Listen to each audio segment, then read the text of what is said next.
Hey guys, welcome to the root of the problem. I'm here with Russell today. Russell, where are you from? I'm with IPX 1031, Senior Vice President. We are the largest qualified intermediary in the nation, and I've been doing it for 30 years. What is it, intermedium?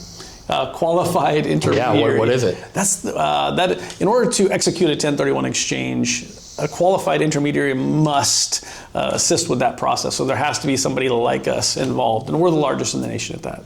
Love it. Yeah, so we're talking about 1031s today. So a great tool to kick taxes down the line because the whole point of this game that we're playing here is buy, borrow, die, right? Absolutely. That's what we're trying to do. So we push them down the line so our kids get to inherit our wealth without that taxes. Absolutely. Love it. I think my biggest question about 1031 is a little bit, can you tell us just real quick what it is and why I would use one? Yeah, well, first of all, the 1031 is the greatest wealth building tool in the entire Internal Revenue Code because it allows a real estate investor to reposition their real estate assets throughout the course of their entire life without having to pay tax, right? Because as we grow in life, our financial objectives are going to change. It's a guarantee, right? You're young, you're trying to build wealth, so you should invest in assets that are primarily designated for appreciation. Well, later on in life, you've built that wealth, you own those assets. Well, now it's time to pivot to cash flow. And maybe you're tired of real estate, so later on it's time to pivot to something that's passive. Those are all different objectives. So the 1031 allows you to pivot each time without having to give up the tax. And states like California, the taxes are about 35% on average. That's a lot. They get you. Yeah, Yes. There's no way around them, right, other than that 1031. Yep. I have three topics I really like when it comes to 1031, so probably won't cover them all today. Sure. But I love the topic of buying that rental property, and a lot of people tell you like for like, and they say a house is a house and a land is a land, and so I love that topic. Yeah. I love the baby boomer that we're seeing in that land that they're owning, like you just talked about, being in that wrong asset class. Yep.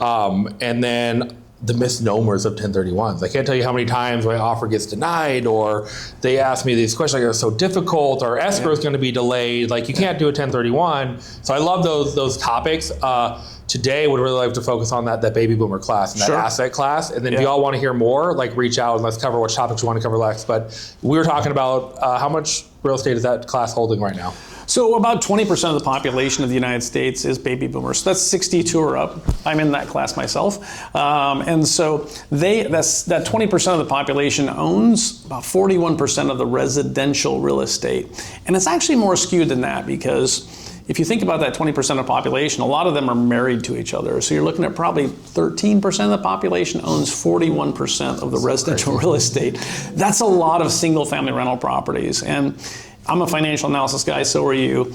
If somebody is of retirement age and they own single family rental properties, they own the wrong asset class. Yeah. They do. They're in the wrong asset class. They're in an asset class that is designated for appreciation, not cash flow, right? And a lot of people, and it's not any fault of theirs, right?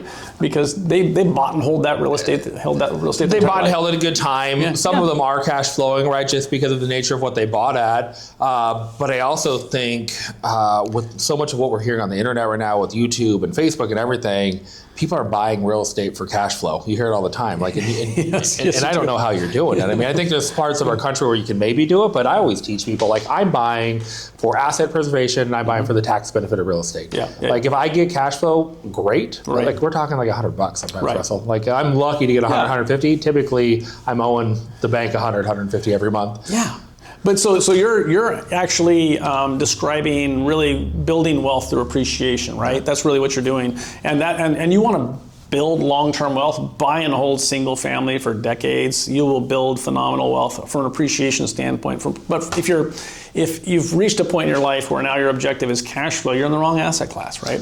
It's actually, if you analyze single family rental properties in California, you're really lucky to be getting 3% from a cash flow standpoint, right? You take that gross amount of rent you receive, subtract out all of the expenses, I mean everything, property taxes, insurance, maintenance, repairs, all that stuff, and then you take that net number that you put in your pocket every year, divide that by the value of the real estate, that's your annualized cash flow, right? And you're lucky to be in 3%. You're lucky. In that case. Lucky. I mean, that's a good investment. We're seeing 1 to 2 here, right? Yeah. I mean, in California especially. Yeah. I think that leads though to that next topic I really like. like for like. So if I 1031 with you, I have to buy another house, right?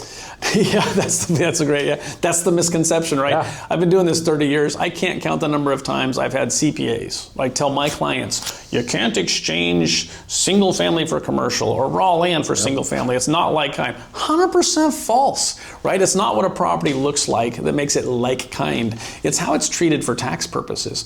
Any business or investment property is like kind. So you can sell raw land that has no income and no depreciation, and you can use that to buy a rental property that has cash flow and depreciation. Love it. You can sell single family, buy multifamily, commercial, industrial, right? It's all interchangeable. It's all like kind. Therein lies the beauty of why it's such a powerful wealth building tool. Because if you look at all the asset classes in real estate, land, single family, multifamily, commercial, industrial, they all have different financial objectives slightly, right? So as your objectives change, the 1031 allows that pivot, right, to that type of real estate that better suits your current needs. So where am I moving my money? If I am at a point in my life where I'm holding this rental property, I probably already depreciated everything I can get out of it. Yep. I'm really not getting great cash flow, and I just don't want to be a property manager anymore. Right. I don't want to do it, right? And you're dumping money into it. Where am I moving this money to where I don't have to do that? So if somebody's at retirement age and they own single family rental properties, they need to be in an asset that's designated for cash flow, not appreciation, right, primarily. And then also typically the other financial objective that goes right along with that is passive, right? You're older, you don't want to deal with the headaches of tenants and foreclosures and all, or evictions and things like that. So you want to go triple net lease, right? But buying your own triple net lease commercial property can be daunting or challenging to a person. So that's where the DST comes into play, the Delaware Statutory Trust, right? That was formally approved by the IRS in 2004, 22 years ago. So there's a lot of DST history. 2004, 22 years ago? 22 years ago. It's been around a long time. It's been around longer than that. It's just that when it was approved, right? So I've been dealing with DSTs for about 27 years now. And they were designed for this, for somebody that wants to go passive, because it is the most passive form of real estate ownership when you buy into a DST, right? You're buying a fractional ownership interest, right? Mm-hmm. Of a very large institutional grade. So this is a REIT size. So we're talking like not Walmart, but like a Walgreens building or like a Starbucks building, or what are we talking about? Oh no, you're talking about large. So that'd be a good example of just buying your own single owner triple net lease property, right? So these are large, these are institutional grades. So these are going to be things like an Amazon distribution center. So these are things that are going to never have to worry about not having a tenant in there, essentially, right? Like they're pretty well leased out. These are fully occupied when you go into them. Yeah. Yeah, and then, so it could be a large senior care facility. It could be a large student housing on a major university, or a large climate controlled mini stores. These are $100+ million assets. Right? These are large institutional grade. So it gives, and they're called institutional grade because in the past only institutions could afford to buy these and reap these benefits, like REITs and insurance companies. So now, because of this structure, the small-time investor can go into one. I love that clarification, because I've heard them taught to so many people as like that Walgreens at Starbucks, and then my worry is like, well, I see Starbucks close all the time. I see Walgreens close all the time. Yep. So, but Amazon, they're not going anywhere. They're not going anywhere. My wife single-handedly supports them. I looked, Russell. I swear. Yours and mine both. So you should look at maybe you should look at, but your Amazon history. So how many days are in a year? 365? Yeah. We had 372 Amazon deliveries last year. we had more than one a year. Over one a day. Yeah, over one a day at my house last year. So I don't know if you should look. It's a lot of cardboard recycling. A lot of cardboard. I really appreciate you all tuning in. I would love to sit with you again, because I do want to talk about that misnomer of 1031s are hard, and like they slow down escrow, and and they're going to delay my money. Like, because I've never had that experience, and we've done quite a few 1031s. Yeah. We actually have 2 coming up here pretty quick, so happy to talk to you offline about those. Like and subscribe. Would love to see what you all want to talk about on the next episode.